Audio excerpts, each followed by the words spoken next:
ಎಲ್ಲರಿಗೂ ನಮಸ್ಕಾರ. ಇಂದಿರಾ ತನಿಯವರ ಮಂತ್ರಶಕ್ತಿ ಕಥೆಯನ್ನು ಮತ್ತೆ ಮುಂದುವರಿಸ್ತಾ ಹೋಗೋಣ. ಸುಬ್ರಾಯ ಸರಸ್ವತಿಯನ್ನ ಅಂದರೆ ವೆಂಕಪ್ಪನವರ ಮಗಳನ್ನ ನೋಡ್ಕೊಂಡು ಹೋಗ್ಬೇಕು ಅಂತೇಳಿ ಜಾಜಿಹಳ್ಳಿಗೆ ಬರ್ತಾನೆ. ಆದರೆ ರೈಲಿಂದ ಇಳಿತಿದ್ದ ಹಾಗೆ ಅವನಿಗೆ ನರಸಿಂಹಯ್ಯನ ಭೇಟಿ ಆಗತ್ತೆ.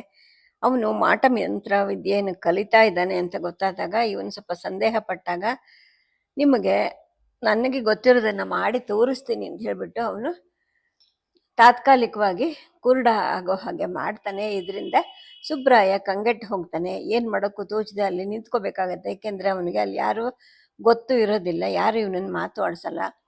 ಉರಿಯೋ ಬಿಸಿಲಲ್ಲಿ ರೈಲ್ವೆ ಸ್ಟೇಷನಿಂದ ಸ್ವಲ್ಪ ಮುಂದುವರೆಗೂ ನಡ್ಕೊಂಡು ಬರ್ತಾನೆ. ಆಮೇಲೆ ಇಲ್ಲಿಗೆ ಯಾಕಾದ್ರೂ ಬಂದು ಅಂತ ಅಂದ್ಕೊಂಡು ನಿಧಾನವಾಗಿ ಅವನು ಕೋಟಿನೊಳಗಡೆ ಕೈ ಹಾಕಿದಾಗ ಆ ಒಂದು ತಗಡು ಸಿಕ್ಕತ್ತೆ. ಅಂದರೆ ಅದನ್ನ ನರಸಿಂಹಯ್ಯ ಇಟ್ಟಿರ್ತಾನೆ. ಇವನು ಅದನ್ನು ಬಿಸಾಕ್ತಾನೆ. ಸ್ವಲ್ಪ ಹೊತ್ತಾಗ್ತಿದ್ದಂಗೆ ಅವನಿಗೆ ಕಣ್ಣು ತಾನಾಗೆ ಕಾಣೋಕ್ಕೆ ಪ್ರಾರಂಭ ಆಗತ್ತೆ. ಎಂಥ ಕೆಲಸ ಆಯ್ತಲ್ಲ ಅಂತ ಅಂದ್ಕೊಂಡು ಒಂದು ರೀತಿಯ ಆತಂಕದಿಂದಲೇ ಊರಿನ ಒಳಗಡೆಗೆ ಹೋಗೋಕ್ಕೆ ಪ್ರಾರಂಭ ಮಾಡ್ತಾನೆ. ಈ ಹುಡುಗಿ ಊರಿಗೆ ಬರಬೇಕಾದ್ರೇ ತನಗೆ ಹೀಗಾಗಿದೆ, ಇದೇನೋ ತೊಂದರೆಯನ್ನು ಸೂಚಿಸ್ತಾ ಇದೆ ಅಲ್ವಾ, ಮುಂದೆ ಇನ್ನೂ ಕೆಟ್ಟದ್ದಾಗಬಹುದಾ ಅಂತ ಮುಂತಾಗಿ ಯೋಚನೆ ಮಾಡ್ಕೊತ ಸುಬ್ರಾಯ ಬರ್ತಾ ಇರ್ತಾನೆ. ಅಷ್ಟರಲ್ಲಾಗಲೇ ಗೆಜ್ಜೆಹಳ್ಳಿಯ ಕೆರೆಯನ್ನು ದಾಟಿ ಜಾಜಿಹಳ್ಳಿ ಸಮೀಪಕ್ಕೆ ಬಂದಿರ್ತಾನೆ.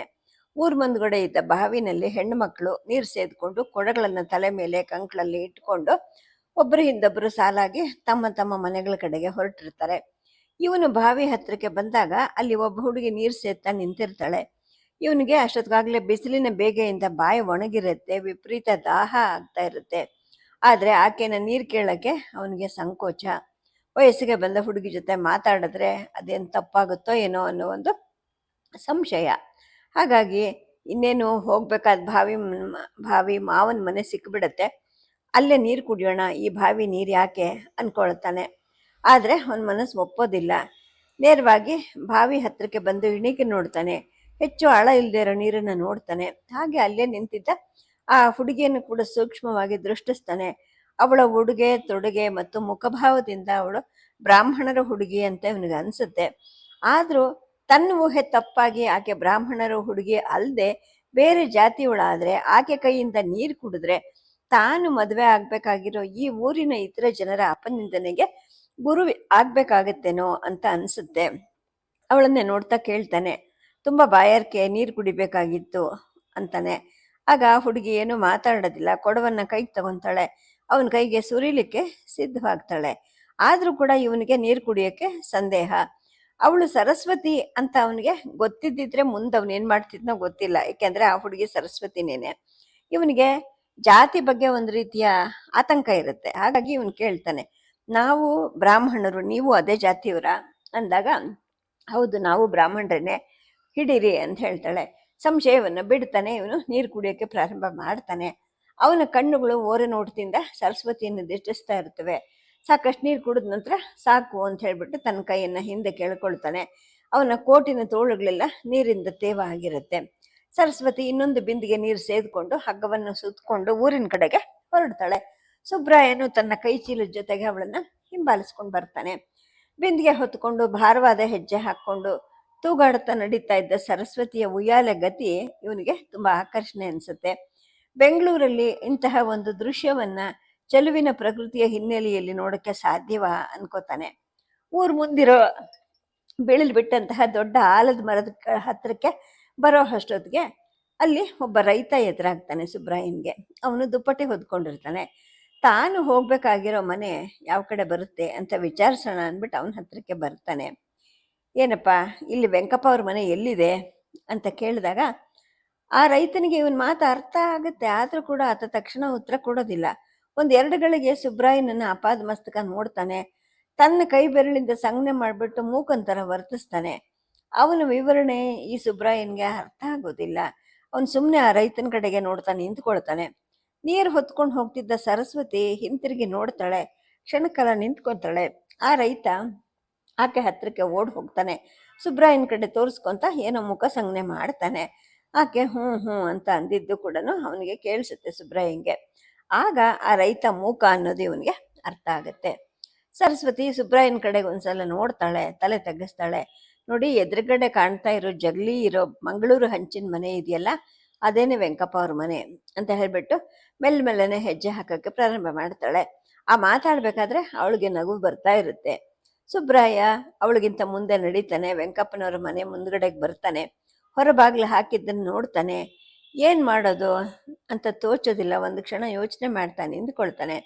ಅಷ್ಟರಲ್ಲಿ ಆ ಹುಡುಗಿ ಅಂದ್ರೆ ಸರಸ್ವತಿ ಆ ಮನೆ ಮುಂದೆನೆ ಹಾಯ್ದು ಮರೆ ಆಗ್ತಾಳೆ. ಸುಬ್ರಾಯ ಆಕೆ ನೋಡ್ತಾನೆ, ಹುಡುಗಿ ತುಂಬಾ ಚೆನ್ನಾಗಿದ್ದಾಳೆ ಅನ್ಕೊಳ್ತಾನೆ.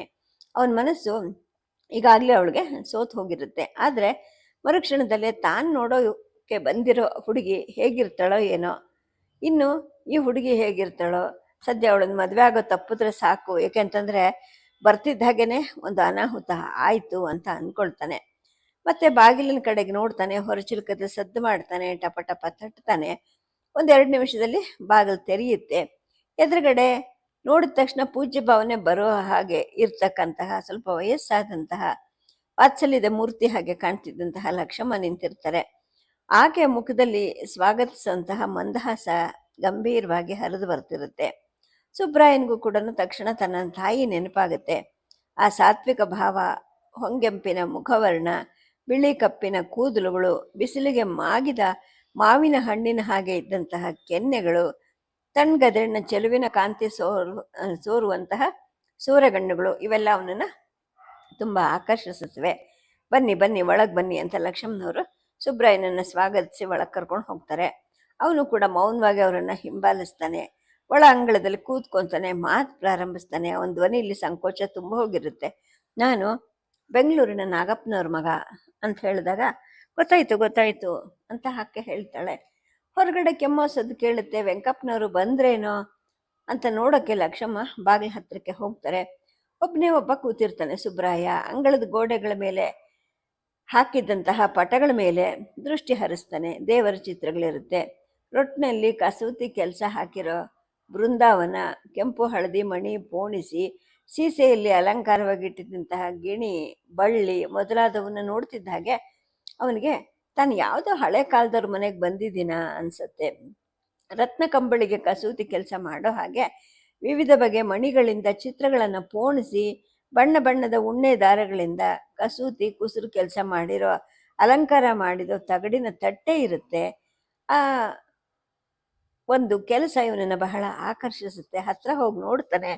ಆ ಕಲಾಪೂರ್ಣವಾದ ಅಲಂಕಾರದ ಚಿತ್ರದ ಕೆಳಗಡೆ ಸರಸ್ವತಿ ಅಂತ ಬರೆದಿದ್ದು ಕಾಣಿಸುತ್ತೆ. ಆಗ ಇವನಿಗೆ ತನ್ನ ತಾಯಿ ನರಸಮ್ಮ ಹೇಳಿದ ನೆನಪಾಗತ್ತೆ. ಬಹುಶಃ ತಾನು ನೋಡಕ್ಕೆ ಅಂತ ಬಂದಿರೋ ಹುಡುಗಿ ಹೆಸರು ಸರಸ್ವತಿನೇ ಇರಬೇಕು ಅಂತ ಅನ್ಕೊಳ್ತಾನೆ.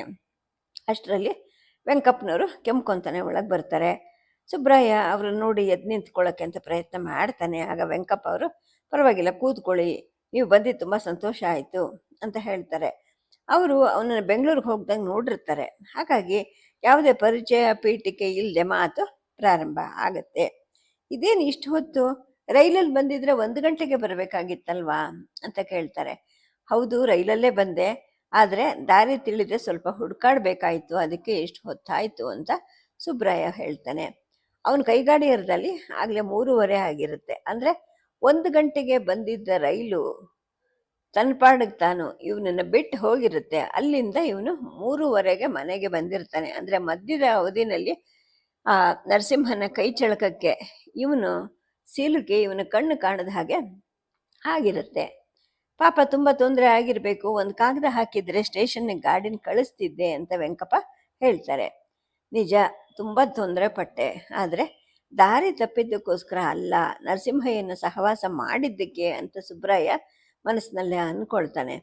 ಹೌದು, ಕಾಗದ ಬರ್ತಿದ್ರೆ ಚೆನ್ನಾಗಿರ್ತಿತ್ತು, ಆದರೆ ನಾನು ಬರೋದು ಗೊತ್ತಿರಲಿಲ್ಲ. ದಸರಾ ರಜದಲ್ಲಿ ಮೈಸೂರಿಗೆ ಹೋಗೋಣ ಅಂತಿದ್ದೆ, ಆದರೆ ನಮ್ಮಪ್ಪ ತುಂಬ ಬಲವಂತ ಮಾಡಿ ಇಲ್ಲೇ ಕಳಿಸ್ಕೊಟ್ರು. ಹಾಗಾಗಿ ಕಾಗದ ಬರೆಯೋದಕ್ಕೂ ಕೂಡ ಅವಕಾಶನೂ ಇರಲಿಲ್ಲ, ಸಮಯನೂ ಇರಲಿಲ್ಲ, ಹಾಗೆ ಹೊರಟು ಬಂದೆ ಅಂತ ಸುಬ್ರಾಯ ಹೇಳ್ತಾನೆ. ಅವನ ಮಾತಲ್ಲಿ ಗಾಂಭೀರ್ಯ ತುಂಬಿದ್ರೂ ಕೂಡ ಮನಸ್ಸಿನಲ್ಲಿ ಏನೋ ಒಂದು ರೀತಿಯ ಆತಂಕ ಇರುತ್ತೆ. ಅಂದರೆ ತಾನು ಅನುಭವಿಸಿದ ಅನುಭವದಿಂದಾಗಿ ಈ ಊರು ಹೇಗೋ, ಇಲ್ಲಿಯ ಹುಡುಗಿ ಹೇಗೋ ಅನ್ನೋ ಒಂದು ಆತಂಕ ಒಂದು ಧ್ವನಿನಲ್ಲಿ ತುಂಬ ಹೋಗಿರುತ್ತೆ. ಆಗ ವೆಂಕಪ್ಪ ಹೇಳ್ತಾರೆ, ಒಳ್ಳೇದಾಯ್ತು ಬಿಡಿ, ನೀವು ದೊಡ್ಡ ಮನಸ್ಸು ಮಾಡಿ ಇಲ್ಲಿಗೆ ಬಂದ್ರಲ್ಲ, ನಮ್ಮ ಪುಣ್ಯ ಅಂತ ಹೇಳ್ತಾರೆ. ಆಮೇಲೆ ಮಾತಾಡಿದ್ರಾಯ್ತು, ಮೊದಲು ಊಟಕ್ಕೆ ಹೇಳಿ, ಈಗಾಗಲೇ 4 ಗಂಟೆ ಆಗ್ತಾ ಬಂತು, ಎಷ್ಟು ಆಯಾಸ ಪಟ್ಟಿದ್ದಾರೋ, ಎಷ್ಟು ಹಸ್ಕೊಂಡಿದ್ದಾರೋ ಅಂತ ಲಕ್ಷಮ್ಮ ಹೇಳ್ತಾರೆ. ಸುಬ್ರಾಯ ಕೋಟು ಬಿಚ್ಚಿಟ್ಟು ಕೈಕಾಲು ತೊಳೆಯೋಕ್ಕೆ ಅಂತ ಹೊರಡ್ತಾನೆ. ವೆಂಕಪ್ಪ ಅವರು ಕೂಡ ಅವನನ್ನು ಬಚ್ಚಲ ಮನೆ ಕಡೆ ಕರ್ಕೊಂಡು ಹೋಗ್ತಾರೆ. ಲಕ್ಷಮ್ಮ ಅಡುಗೆ ಮನೆಯಲ್ಲಿ ಬೆಳ್ಳಿ ತಟ್ಟೆ ಹಾಕಿ ಕೂತ್ಕೊಳ್ಳೋಕೊಂದು ಮಣೆ ಸಿದ್ಧಪಡಿಸಿರ್ತಾರೆ. ವೆಂಕಪ್ಪನವ್ರ ಜೊತೆಗೆ ಸುಬ್ರಾಯ ಕೂಡ ಊಟಕ್ಕೆ ಕೂತ್ಕೊತಾನೆ. ಲಕ್ಷಮ್ಮ ತುಂಬ ಆಧಾರದಿಂದ ಬಡಿಸೋಕ್ಕೆ ಪ್ರಾರಂಭ ಮಾಡ್ತಾರೆ. ಊಟ ಮಾಡ್ತಾ ಕೂತಿದ್ದ ಸುಬ್ರಾಯನಿಗೆ ತಾನು ಮದುವೆ ಆಗೋ ಹುಡುಗಿ ಇಷ್ಟೊತ್ತಾದರೂ ಈ ಮನೆಯಲ್ಲಿ ಎಲ್ಲೂ ಕಾಣಿಸ್ತಾ ಇಲ್ವಲ್ಲ, ಬಹುಶಃ ಅವಳೇನನ್ನ ತನ್ನ ಯಾವ್ದನ್ನ ಬಂಧುಗಳ ಮನೆಗೆ ಹೋಗಿರಬಹುದೇನೋ, ಹಾಗೇನಾದ್ರೂ ಆಗಿದ್ರೆ ತಾನು ಬಂದಿದ್ದು ವ್ಯರ್ಥ ಆಗತ್ತಲ್ಲ ಅಂತೇಳಿ ಅಂದ್ಕೊಳ್ತಾನೆ. ಅಷ್ಟರಲ್ಲಿ ವೆಂಕಪ್ಪ ಅವರು ಸರಸ್ವತಿ ಎಲ್ಲಿ ಹೋದ್ಲೆ, ಆಗಿಂದ ಕಾಣಿಸ್ತಾನೆ ಇಲ್ವಲ್ಲ ಅಂತ ಅಂತಾರೆ. ಅಯ್ಯೋ, ನೀವು ಬರಕ್ ಮುಂಚೆ ಇಲ್ಲೇ ಇದ್ಲು, ಈಗ ತಾನೇ ಪಕ್ಕದ ಮನೆಗೆ ಹೋಗಿರ್ಬೇಕು ಅಂತ ಲಕ್ಷಮ್ಮ ಹೇಳ್ತಾರೆ. ಆಗ ಸುಬ್ರಾಯನ್ ಚಿಂತೆ ಕೂಡ ಪರಿಹಾರ ಆಗತ್ತೆ. ಅವನು ತಲೆ ಬಗ್ಗಿಸ್ಕೊಂಡು ಊಟ ಮಾಡೋಕ್ಕೆ ಪ್ರಾರಂಭ ಮಾಡ್ತಾನೆ. ಅವನಿಗೆ ಲಕ್ಷಮ್ಮ ಮಜ್ಜಿಗೆ ಬಡಿಸೋಷ್ಟರಲ್ಲಿ ಸರಸ್ವತಿ ಒಳಗೆ ಬರ್ತಾಳೆ. ಶಬ್ದ ಮಾಡೋ ಕೈ ಬಳೆಗಳನ್ನ ಸರಿಸಿ ಅಡುಗೆ ಮನೆ ಬಾಗಿಲ ಹತ್ರಕ್ಕೆ ಬಂದು ನಿಂತ್ಕೊತಾಳೆ. ಅವಳು ಬಂದದ್ದನ್ನು ಲಕ್ಷಮ್ಮ ಆಗಲಿ ಸುಬ್ರಾಯ ಆಗಲಿ ನೋಡಿರೋದಿಲ್ಲ. ಸರಸ್ವತಿ ಮಾತ್ರ ಹೊಸ್ತಿಲ್ ಮಾತ್ರ ನಿಂತ್ಕೊಂಡು ಸುಬ್ರಾಯನನ್ನು ನೋಡ್ತಾ ಇರ್ತಾಳೆ. ಅವನು ಊಟ ಮುಗಿಸಿ ಹೇಳ್ಬೇಕಾದ್ರೆ ಆಕೆ ಸದ್ದು ಮಾಡದೆ ಅಲ್ಲಿಂದ ಹೊರಟು ಹೋಗ್ತಾಳೆ. ವೆಂಕಪ್ಪ ಅವರು ತಮ್ಮ ಭಾವಿ ಅಳಿಯನಿಗೆ ತುಂಬ ಆಯಾಸವಾಗಿದೆ ಅಂತ ಅಂದ್ಕೊಳ್ತಾರೆ. ಸ್ವಲ್ಪ ಮಲಕ್ಕೊಳ್ಳಿ, ತುಂಬ ಬಿಸಿಲಲ್ಲಿ ಬಂದಿದ್ದೀರಾ ಅಂತ ಹೇಳಿಬಿಟ್ಟು ಅವನನ್ನು ಹೊರಗಡೆ ಕೋಣೆಗೆ ಕರ್ಕೊಂಡು ಹೋಗಿ ಅಲ್ಲಿದ್ದ ಒಂದು ಮಂಚವನ್ನು ತೋರಿಸ್ತಾರೆ. ಸುಬ್ರಾಯನ್ಗೆ ಮಲಗಕ್ಕೆ ಇಷ್ಟ ಇರುತ್ತೆ. ತಾನು ಮದುವೆ ಆಗೋ ಹುಡುಗಿ ಒಂದ್ಸಲೂ ಕಣ್ಣಿಗೆ ಬೀಳಲಿಲ್ವಲ್ಲ ಅನ್ನೋ ಪೇಚಾಟ ಕೂಡ ಇರುತ್ತೆ. ವೆಂಕಪ್ಪ ಕೋಣೆ ಬಾಗಿಲನ್ನ ಮುಂದಕ್ಕೆ ಹಾಕ್ಕೊಂಡು ಹೊರಟೋಗ್ತಾರೆ. ಇನ್ನು ಲಕ್ಷ್ಮಣ್ಣವ್ರಿಗೆ ಒಳಗಡೆ ಸಂಜೆ ಹೊತ್ತು ಸ್ವಲ್ಪ ಹೊತ್ತೂ ಬಿಡುವಿರಲಿಲ್ಲ. ಯಾಕೆಂದರೆ ಭಾವಿ ಅಳಿಯ ಬಂದಿದ್ದಾನೆ, ಅವನಿಗೆ ಕಾಫಿ ಮಾಡಬೇಕು ಅಂತ ಹೇಳಿಬಿಟ್ಟು ಕಾಫಿ ಮಾಡಿ ಬೋಂಡ ಕರೆದು ಇಡ್ತಾರೆ. ರಾತ್ರಿ ಅಡುಗೆಗೆ ಏನು ವಿಶೇಷ ಮಾಡೋದು ಅಂತ ಯೋಚನೆ ಮಾಡ್ತಾ ಇರ್ತಾರೆ. ಆಗ ವೆಂಕಪ್ಪ ಅವರು ಹೇಳ್ತಾರೆ, ಇವತ್ತು ರಾತ್ರಿ ಏನು ಮಾಡಬೇಡ, ಬರೀ ಒಂದು ಅನ್ನ ತಿಳಿ ಸಾರು ಮಾಡು, ನಾಳೆಯಿಂದ ನಿನ್ನ ಔತಣ ಪ್ರಾರಂಭ ಮಾಡುವಂತೆ ಅಂತ ಹೇಳ್ತಾರೆ. ಅಷ್ಟೊತ್ತಿಗೆ ಸರಸ್ವತಿ ಬರ್ತಾಳೆ. ಲಕ್ಷಮ್ಮ ಅವಳಿಗೆ 4 ಕಾಲಿನ ಹೆರಳು ಹಾಕಿ, ಅಂದರೆ ಜಡೆ ಹಾಕಿ ಮುಡಿ ತುಂಬ ಮಲ್ಲಿಗೆ ಹೂ ಮುಡಿಸ್ತಾರೆ.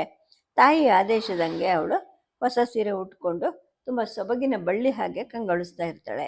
ಸುಬ್ರಾಯ ನಿದ್ದೆ ಮಾಡಿದ್ದಾಗ ಸಂಜೆ 5:15 ಆಗಿರುತ್ತೆ. ಲಕ್ಷಮ್ಮ ಸರಸ್ವತಿಯನ್ನು ಕರೀತಾರೆ. ಅವ್ರಿಗೆ ಹೋಗಿ ಕಾಫಿ ಕೊಟ್ಬಿಟ್ಟು ಬಾರೆ ಅಂತ ಹೇಳಿದಾಗ ಅವಳು ತುಂಬ ನಾಚಿಕೆ ಪಡ್ತಾಳೆ. ನಾನು ನಿನ್ನ ಜೊತೆ ಬರ್ತೀನಿ ನಡಿಯೇ ಅಂತ ಹೇಳಿಬಿಟ್ಟು ಕಾಫಿ ಬಟ್ಲನ್ನು ಮತ್ತು ಬೋಂಡ ಹಾಕಿದ ಬೆಳ್ಳಿ ತಟ್ಟೆಗಳನ್ನು ಮಗಳ ಕೈ ಕೊಟ್ಟು ಲಕ್ಷಮ್ಮ ಸುಬ್ರಾಯನ ಕೋಣೆ ಹತ್ರಕ್ಕೆ ಅವಳನ್ನ ಕರ್ಕೊಂಡು ಬರ್ತಾರೆ. ಸರಸ್ವತಿ ಹೊಸ್ತಿಲ್ ದಾಟಿ ಒಳಗಡೆ ಹೋಗೋಕ್ಕೆ ಮತ್ತೆ ಮುಷ್ಕರ ಹೊಡ್ತಾಳೆ. ಆಗ ಅದನ್ನು ನೋಡಿದ ವೆಂಕಪ್ಪ ಅವ್ರು ಹೇಳ್ತಾರೆ, ಅಲ್ವೇ ಅವಳನ್ನ ಯಾಕೆ ಹಂಗೆ ಹಿಂಸೆ ಕೊಡ್ತಿದೀಯಾ, ನೀನೇ ಹೋಗಿ ಕೊಡಬಾರ್ದೇನು ಅಂತ ಹೇಳಿಬಿಟ್ಟು ಹೆಂಡ್ತಿನ ಉದ್ದೇಶಿಸಿ ಹೇಳ್ತಾರೆ. ಉಪಾಯನೇ ಇಲ್ಲದೆ ಲಕ್ಷಮ್ಮನೆ ಹೋಗಬೇಕಾಗತ್ತೆ. ಉಪಹಾರ ಆಗತ್ತೆ. ಆಮೇಲೆ ವೆಂಕಪ್ಪ ಅವರು ಸುಬ್ರಾಯನನ್ನು ಕರ್ಕೊಂಡು ತಮ್ಮ ಜಮೀನು ಜಟ್ಟುಗಳನ್ನು ತೋರ್ಸಕ್ಕೆ ಅಂತ ಹೇಳ್ಬಿಟ್ಟು ಕರ್ಕೊಂಡು ಹೊರಡ್ತಾರೆ. ಜಾಜಿಹಳ್ಳಿಯ ವಿಶೇಷಗಳನ್ನು ಕೂಡ ವರ್ಣನೆ ಮಾಡ್ತಾ ಇರ್ತಾರೆ. ಊರು ಮುಂದಿನ ಕೆರೆ ಹತ್ತಿರಕ್ಕೆ ಬರೋ ಹೊತ್ತಿಗೆ ನಮಸ್ಕಾರ ಅನ್ನೋ ಧ್ವನಿ ಕೇಳುತ್ತೆ. ವೆಂಕಪ್ಪ ಅವರು ಮತ್ತು ಸುಬ್ರಾಯರು ಇಬ್ಬರು ಆ ಕಡೆ ತಿರ್ಕೊಂಡಾಗ ಅಲ್ಲಿ ನರಸಿಂಹಯ್ಯ ನಿಂತಿರೋದನ್ನು ನೋಡಿ ಸುಬ್ರಾಯನಿಗೆ ಆಶ್ಚರ್ಯ ಆಗತ್ತೆ.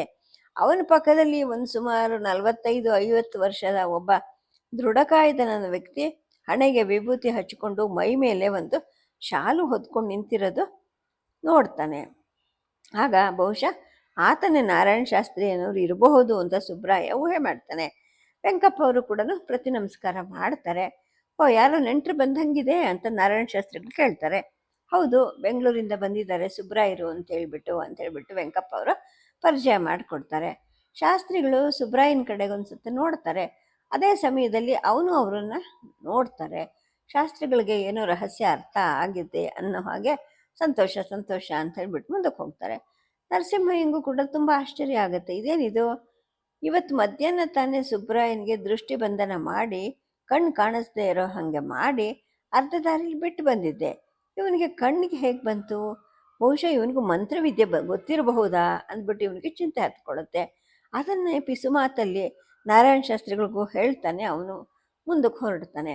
ಶಾಸ್ತ್ರಿಗಳು ಮತ್ತು ನರಸಿಂಹಯ್ಯನು ಹೋಗ್ತಾ ಇರೋದನ್ನು ಈ ಕ್ಷಣಕಾಲನ ದಿಟ್ಟಿಸಿ ನೋಡ್ತಾರೆ ಸುಬ್ರಾಯ ಮತ್ತು ವೆಂಕಪ್ಪ ಅವರು. ಆನಂತರ ಇವರು ಅಂದ್ಕೊಂಡಿದ್ದ ಕಡೆಗೆ ಹೆಜ್ಜೆ ಹಾಕ್ತಾರೆ. ನೋಡಿ, ಇವ್ರು ಯಾರು ಗೊತ್ತಾ ಅಂತ ಹೇಳ್ಬಿಟ್ಟು ವೆಂಕಪ್ಪ ಕೇಳಿ ನಾರಾಯಣ ಶಾಸ್ತ್ರಿ ಬಗ್ಗೆ ಹೇಳಕ್ಕೆ ಪ್ರಾರಂಭ ಮಾಡ್ತಾರೆ. ನಾರಾಯಣ ಶಾಸ್ತ್ರಿಗಳು ಅಂತ ಹೇಳಿಬಿಟ್ಟು ಮಾಟ ಮಾಯ ಮಂತ್ರ ಇದನ್ನು ಮಾಡೋದ್ರಲ್ಲಿ ಬಹಳ ಎತ್ತಿದ ಕೈಯೇ. ಹಾಗೆಯೇ ಜನರಿಗೆ ತುಂಬ ಕಿರುಕುಳ ಕೊಡ್ತಾರೆ ಅಂತ ಹೇಳ್ಬಿಟ್ಟು ವೆಂಕಪ್ಪ ಹೇಳ್ತಾರೆ. ಓ ಹೌದಾ ಅಂತ ಹೇಳ್ಬಿಟ್ಟು ತುಂಬ ಆಶ್ಚರ್ಯವನ್ನು ಸೂಚಿಸ್ತಾನೆ ಸುಬ್ರಾಯ. ವೆಂಕಪ್ಪ ಅವರು ಮಾತು ಮುಂದುವರಿಸ್ತಾರೆ. ಬೆಂಗಳೂರಲ್ಲಿ ಲಾಯರ್ ಸೀತಾರಾಮಯ್ಯನವರು ಅಂತ ಇದ್ದಾರೆ. ಗಾಂಧಿನಗರದಲ್ಲಿ ಅವ್ರಿಗೆ ಮನೆ ಇದೆ, ಅವ್ರಿಗೊಬ್ಬ ಮಗ ಇದ್ದಾನೆ ರಾಜು ಅಂದ್ಬಿಟ್ಟು. ಹಿಂದೆ ಎಲ್ಲೋ ಕಾಲೇಜಲ್ಲಿ ಓದ್ತಾ ಇದ್ದಂತೆ, ಈಗ ಶುದ್ಧ ಕುಡುಕ ಆಗಿ ಅಲ್ದಾಡ್ಕೊಂಡಿದ್ದಾನೆ. ಅವನಿಗೆ ಮದ್ರಾಸಲ್ಲಿ ಮದುವೆ ಆಗಿದೆ, ಹೆಂಡತಿನ ಬಿಟ್ಬಿಟ್ಟಿದ್ದಾನೆ. ಹೋಗ್ಲಿ ಅಂದರೆ ನ್ಯಾಯವಾಗಿದ್ದಾನ ಅಂದರೆ ಅದು ಇಲ್ಲ, ಶುದ್ಧ ಪೋಲಿ ಅವನು. ಅವನಿಗೆ ನಮ್ಮ ಸರಸ್ವತಿಯನ್ನು ತಂದ್ಕೊಳ್ಬೇಕು ಅಂತ ಅವ್ರ ಅಪ್ಪನಿಗೆ ಆಸೆ. ಆದರೆ ಕಂಡು ನಾವು ಅಂಥವನಿಗೆ ಕೊಡೋಕ್ಕಾಗತ್ತಾ? ಆಗೋದಿಲ್ಲ ಅಂತ ನಾವು ನಿಷ್ಠುರವಾಗಿ ಹೇಳಿಬಿಟ್ಟಿದ್ದೀವಿ. ಈಗ ಅವರು ಈ ನಾರಾಯಣ ಶಾಸ್ತ್ರಿಗಳಿಗೆ ಗಂಟು ಬಿದ್ದಿದ್ದಾರೆ. ಇವ್ರ ಮಾಯಾ ಮಂತ್ರಕ್ಕೆ ನಾವೇನು ಹೆದರ್ಕೊಂತೀವ ಅಂತ ಹೇಳ್ಬಿಟ್ಟು ಹೇಳಿದಾಗ ಅವ್ರ ಮಾತನ್ನು ಕೇಳಿ ಸುಬ್ರಾಯನ್ಗೆ ತುಂಬ ನಗು ಬರುತ್ತೆ. ಅವನು ಗಂಭೀರವಾಗಿ ನಗಕ್ಕೆ ಶುರು ಮಾಡ್ತಾನೆ. ಅಷ್ಟೊತ್ತಿಗೆ ಮನೆ ಸಮೀಪ ಬರುತ್ತೆ.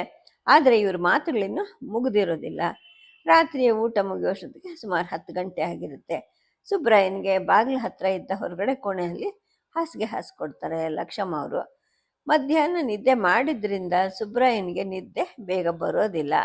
ಅವನು ಮನಸ್ಸಿನಲ್ಲಿ ನಾರಾಯಣ ಶಾಸ್ತ್ರಿಗಳ ಮುಖ ನೆನಪು ತುಂಬ ಅಚ್ಚೊತ್ತಿದ ಹಾಗೆ ಆಗ್ತಾ ಇರುತ್ತೆ. ಯಾಕೆ ಅವ್ರ ಮುಖ ಮರೆಯೋಕ್ಕಾಗ್ತಿಲ್ಲ ಅಂದ್ಕೊಳ್ತಾನೆ. ಜೊತೆಗೇನೆ ವೆಂಕಪ್ಪ ಅವರು ಹೇಳಿದ್ದ ಸೀತಾರಾಮಯ್ಯನವರ ಸಂಬಂಧದ ಕತೆ ಕೂಡ ಅವನಿಗೆ ಚಿತ್ರರೂಪವಾಗಿ ಸುಳಿತಾ ಇರುತ್ತೆ.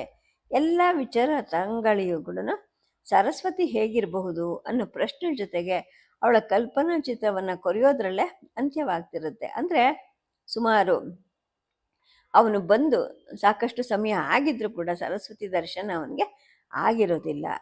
ಮಧ್ಯರಾತ್ರಿ ಹೊತ್ತಿಗೆ ನಿದ್ದೆಯಲ್ಲಿ ಮೈ ಮರೆತು ಮಲಗಿಬಿಟ್ಟಿರ್ತಾರೆ ವೆಂಕಪ್ಪ ಅವರು. ಆಗ ಇದ್ದಕ್ಕಿದ್ದಾಗೆ ಎಚ್ಚರಿಕೆ ಆಗುತ್ತೆ. ಸುಬ್ರಾಯ ಏನೋ ನರಳ್ತಾ ಇದ್ದಾನೆ ಅಂತ ಅನಿಸಿ ಅವರಿಗೆ ಒಂದು ರೀತಿಯ ಆತಂಕ ಆಗುತ್ತೆ. ತಕ್ಷಣವೇ ಇಲ್ಲ, ಅದು ಸುಬ್ರಾಯನ ಧ್ವನಿ ಇರಲಿಕ್ಕಿಲ್ಲ ಅಂತ ಊಹೆ ಮಾಡ್ಕೊತಾರೆ. ಹಾಗೆ ಅವ್ನ ನರಳಕ್ಕೆ ಏನು ಕಾರಣ ಇದೆ ಅಂತೆಲ್ಲ ಅವ್ರಿಗನ್ಸುತ್ತೆ. ಆಗ ಸ್ವಲ್ಪ ಹೊತ್ತಿಗೆ ಅಯ್ಯೋ ಅಪ್ಪ ಅಯ್ಯಯ್ಯೋ ಅಂದ್ಬಿಟ್ಟು ವಿಧವಾದ ನೋವಿನ ಧ್ವನಿ ವೆಂಕಪ್ಪವರನ್ನು ಬಿಡದೆ ಹೊಡೆದೆಬ್ಬಿಸುತ್ತೆ. ಅವರು ತಕ್ಷಣ ಬಾಗಿಲ ಹತ್ತಿರ ಇದ್ದ ಹೊರಗಡೆ ಕೋಣೆ ಹತ್ತಿರಕ್ಕೆ ಬರ್ತಾರೆ. ನೋಡಿದ್ರೆ ಅದು ಸುಬ್ರಾಯಂದ ಧ್ವನಿ ಆಗಿರುತ್ತೆ. ವೆಂಕಪ್ಪ ಅವ್ರಿಗೆ ಗಾಬರಿ ಆಗುತ್ತೆ. ಗಡಬಿಡಿಯಿಂದ ಒಳಗೆ ಬರ್ತಾರೆ. ಸಣ್ಣಗೆ ಉರಿತಿದ್ದಂತಹ ಬೆಡ್ ಲ್ಯಾಂಪ್ ದೀಪವನ್ನು ದೊಡ್ಡದು ಮಾಡಿ ಸುಬ್ರಾಯನ ಕೋಣೆಗೆ ಬರ್ತಾರೆ. ಗಂಡನ ಗಾಬರಿಯನ್ನು ನೋಡಿ ಲಕ್ಷ್ಮಮ್ಮಂಗೂ ಗಾಬರಿ ಆಗುತ್ತೆ. ಅವರು ಎದ್ದೇಳ್ತಾರೆ. ಗಂಡನ ಹಿಂದೆನೆ ಅವರು ಹೊರಡ್ತಾರೆ. ಇವ್ರ ಜೊತೆಗೆ ಸರಸ್ವತಿ ಕೂಡ ಎದ್ದೇಳ್ತಾಳೆ. ಅವರು ಅವ್ರ ಜೊತೆಗೆ ಬರ್ತಾಳೆ. ಸುಬ್ರಾಯ ಹೊಟ್ಟೆ ಹಿಡ್ಕೊಂಡು ಹಾಸಿಗೆ ಮೇಲೆ ಅಂಗಾತ ಮಲ್ಕೊಂಡು ತುಂಬ ನೋವಿನಿಂದ ನರಳ್ತಾ ಇರ್ತಾನೆ.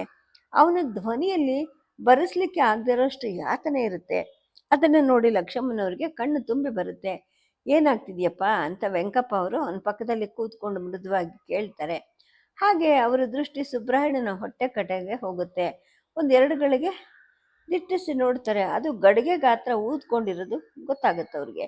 ಒಂದು ರೀತಿಯ ದಿಕ್ಕು ತೋಚದಂತಹ ಸಂದರ್ಭ ಆಗೋಗುತ್ತೆ. ಅಷ್ಟರಲ್ಲೇ ಸುಬ್ರಾಯನ್ಗೆ ಶ್ವಾಸ ನಿಲ್ಲೋ ಸೂಚನೆ ಆಗ್ತಾ ಇರುತ್ತೆ. ಅಂದರೆ ಅವನೇನು ಸತ್ತೇ ಹೋಗ್ತಾನೋ ಏನೋ ಅನ್ನೋ ಹಾಗೆ ಉಸಿರು ನಿಧಾನ ಆಗ್ತಾ ಇರುತ್ತೆ. ಅವನ ಪಕ್ಕದಲ್ಲಿ ಸರಸ್ವತಿ ಕೂತಿರ್ತಾಳೆ. ಈ ಪ್ರಪಂಚವನ್ನು ಬಿಟ್ಟು ಹೋಗಲಿದ್ದ, ಮದುವೆನೇ ಆಗದೆ ಇದ್ದ ತನ್ನ ಗಂಡ ಸುಬ್ರಾಯನ್ಗೋಸ್ಕರ ಅವಳು ಗೋಳಿಡ್ತಾ ಇರ್ತಾಳೆ. ಕೆಲವಾರು ನಿಮಿಷದಲ್ಲಿ ಸುಬ್ರಾಯ ಪರಲೋಕಕ್ಕೆ ಸೇರಿಬಿಡ್ತಾನೆ ಅಂತ ಹೇಳ್ಬಿಟ್ಟು ನಿರ್ಧಾರ ಆಗೋಗಿರುತ್ತೆ. ಇದನ್ನು ನೋಡಿ ಕಲ್ಲು ಮನಸ್ಸು ಗಟ್ಟಿ ಮನಸ್ಸಿನವರು ಅಂದ್ಕೊಂಡಿದ್ದ ವೆಂಕಪ್ಪ ಅವರು ಕೂಡ ಅಳಲಿಕ್ಕೆ ಪ್ರಾರಂಭ ಮಾಡ್ತಾರೆ. ಸದ್ಯಕ್ಕೆ ಕಥೆಯನ್ನು ನಿಲ್ಲಿಸಿರ್ತೀನಿ. ನಮಸ್ಕಾರ.